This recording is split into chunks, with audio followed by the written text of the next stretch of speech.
Welcome back, champions. It's war number 11 of season 57, and we're almost at the finish line with just 2 wars left to go. For this one, I'm bringing in Ironheart, Rintrah, and Moleman, a mix of brains, brawn, and beauty. I've got 7 fights on deck, and we're looking to keep things clean as we head towards the end of the season. Let's get into it. Alright, Path 4 as per usual, and first fight up is going to be this Havok. This is not my favorite fight with Ironheart. She works perfectly fine for it. Using her here because she is reverse control immune, so don't have to worry about that part.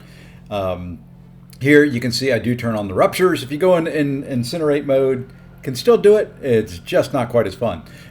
So really playing here, this is just a typical Ironheart fight. You know, we're going to get a nice little parry there at the beginning. We're going to do a bunch of medium-like mediums. We're going to stack on some ruptures, and now that we've got 5 debuffs, I can parry him anytime I want to. We throw our special 1, you know, the ruptures are doing their thing, and the rest of it is now just kind of, let's bait a special 2 out of them. Let's get a nice clean dex. There we go. And you can see there, we've got a bunch of debuffs on us. We don't have to worry about reverse controls at all. We're dropping another special 1. And, you know, let's get a nice parry. Let's do a combo and finish it off with a striker. Nice clean way to start the war. Unfortunately, because of the petrifies that were put on there, I did lose a little bit of health.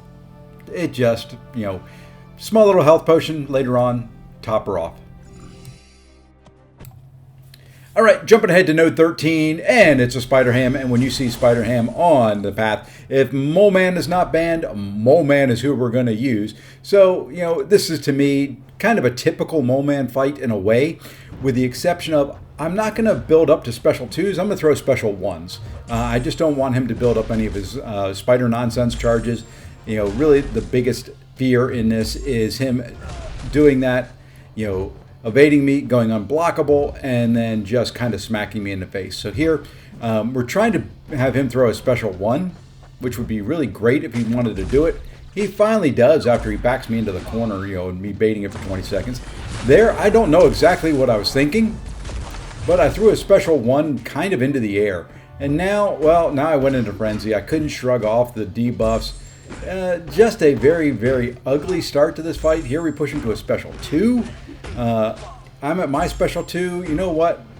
We're going to wait. We're going to, you know, bait it out. I almost considered going the whole way and just kind of seeing if I could wreck him and pushing him to a special 3, but the smart play was to kind of back off, bait that special 2, and you can see there, you know, even not playing that right, he melts pretty quick. And jumping into section 2, first fight up here is going to be a fight I haven't seen this season. That's a Terrax on this node. And, well, you know, when I see Terrax, I usually either think Wiccan or I think Rintrah. I don't know why. I like Rintrah for fighting Terrax. You know, the armor breaks potency is reduced on Rintrah. Doesn't really do much for the rock stacks, so you can see there I back away. I do like Rintrah because he is a tactic attacker, so when Terrax does throw a special, I can prevent him from going unblockable for very long. So there, you know, we get a nice little special 1 in. Really what I'm trying to do is push him back to the wall so that I can root him. And here you go. You can see he throws his special. I get the unblockable. Now I can get him into the wall. I can root him. And then I can just pound on him like he's a side of beef or something like that. And there we go. We throw a special 2. And we finish him off.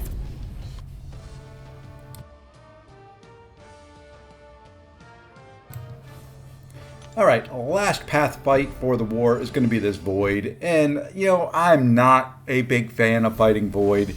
I don't like having to keep track of the hit counter and things like that. I can do it. I just don't like it. So here, we're going to use Moleman and just ignore all that. The idea here in this fight is to not build up frenzy at all. You can kind of see here, I'm just kind of sitting, I'm thinking, I'm debating on what I want to do. Do I want to put on a 3-minute boost to be safe? And I was like, you know what?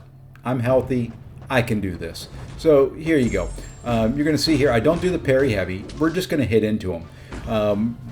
And we should be okay. You know, there I could have countered with the unstoppable.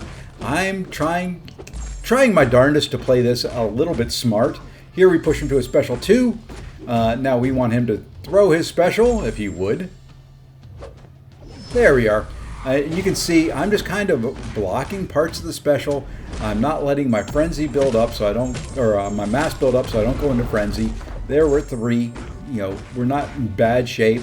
We are unblockable right at the moment. We could hit into him, but we do want him to throw specials occasionally. And I'm actually doing a decent job of keeping the timer under control. You know, the hit counter under control and the timer from the node and all that kind of fun stuff. And you know what? We are finally going to drop a special right here. Let's drop this special 2. Let's do a little bit of damage. Doesn't finish him off. You know, it's the big difference there between going into frenzy and not is when you don't go into frenzy, it's not quite as fast, but it's a lot safer when you have debuffs that can hurt you. You just kind of stay out of frenzy and finish pretty clean. All right, and this is the reason we brought Rintrah in, was this Sersi here on node 39, the Rich Get Richer node. Used to use Rintrah a lot when this was a path fight over on path 8. Really the same thing, just a bigger health pool.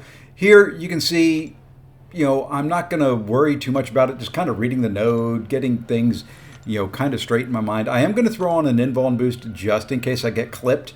Not expecting to, but I'd rather be safe than sorry in this fight, because every once in a while I will miss a dex on one of her specials, and it's not the biggest deal. The hardest part of that fight is making sure you get a parry and you get that neutralize on early so she can't gain too many buffs. And now we've got her in the corner, we've got her rooted, now we can stack on ruptures. And you can see we're stacking on quite a few of them. She throws her special, that's great. I'm going to drop my special too. I really wish this would crit. And it doesn't crit, but it does do 120,000 damage, even without a crit, which is pretty darn nice. There, she gets the unblockable, which is okay. You know, there, she's going to get it again because, well, you know, I just kind of didn't counter it right away. And, well, she pushes me to a special 3 after hitting me a couple times. Like I said, I put that invulnerability boost on there to be safe. And, well, we needed it. So, there we go. We get that.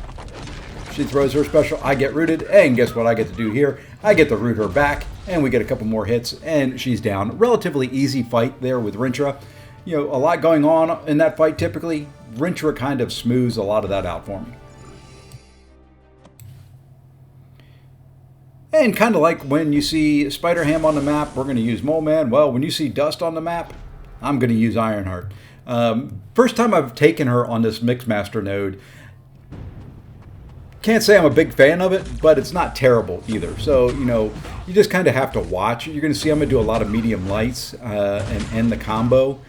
You know, I would prefer to do medium, light, medium, or maybe even light, medium combos. But because of the obstinate charge, you know, you can't always get a parry in there. So, you know what? Medium light works. You know, if we can get some intercepts, we'll do medium light intercepts. Here I do medium light medium. The problem with that is when you do medium light medium and you go in for an intercept, well, they're going to evade it.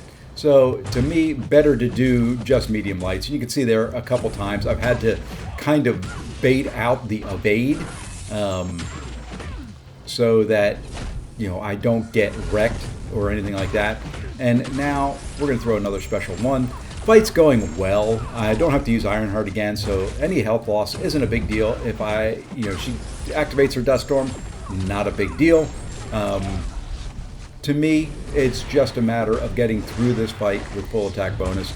And you can see now a couple more hits here. I could have probably done medium light medium to finish it off, but medium light worked, and then the Incinerates finished her off.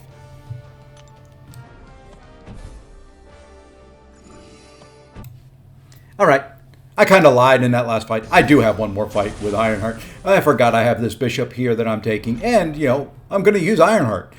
Here, just checking the buffs, checking everything out, just kind of thinking through things, dropping on a quick little heal. There we go. So, did end up having to use one item in this war. Not the end of the world. Here, we're going to throw on an invuln boost because my plan here is, if nothing else, I'm going to push him to special 3s. It's got Conflictor on it. Good chance I end up pushing him there kind of naturally anyway. And, well, that's really my only fear in this fight is if I push him to a special 3 and I don't have an invuln, I'm going to die. So here we go. You can see we triggered the Conflictor right there at the start. And now we just start building up the ruptures. This is another fight where we have to kind of go into rupture mode versus the incinerate, and there we kind of screwed up. We've got about conflictor on the parry. We triggered it. Now we kind of have to be very careful on how far we push him and when. So he's in bleed mode right now. The one downside to using Ironheart is when you dex, you can put debuffs on him. So you kind of have to watch that as well. So I'm going to have to start baiting fairly early. And I push a little further here than I'd like. So I need him to throw a special pretty quick. He's not throwing a special. I can't afford to put a debuff on him. Well, here we go. Special 3. Fortunately for me, it doesn't kill me. Could have very easily done it. That's what I'm talking about. That's why you typically run the invuln boost there. Very easy to accidentally push him over. If he doesn't throw that special right when you want to, and you pushed a little bit too far, he's going to gain a bunch of power when you dex him, and well, you know, drop a special 3. Fortunately for me, able to get through it. Wasn't clean, but you know what? It's full attack bonus. That wraps up a pretty clean war. Always nice to see things come together this late in the season. Just one more war to go before we close out Season 57, and with some big changes on the horizon, I'm excited to see what the next season will bring. Mini account fights are coming up next, so stick around if you want more war action. Otherwise, don't forget to like, subscribe, and to leave me a comment down below. Thanks for watching, and take care all.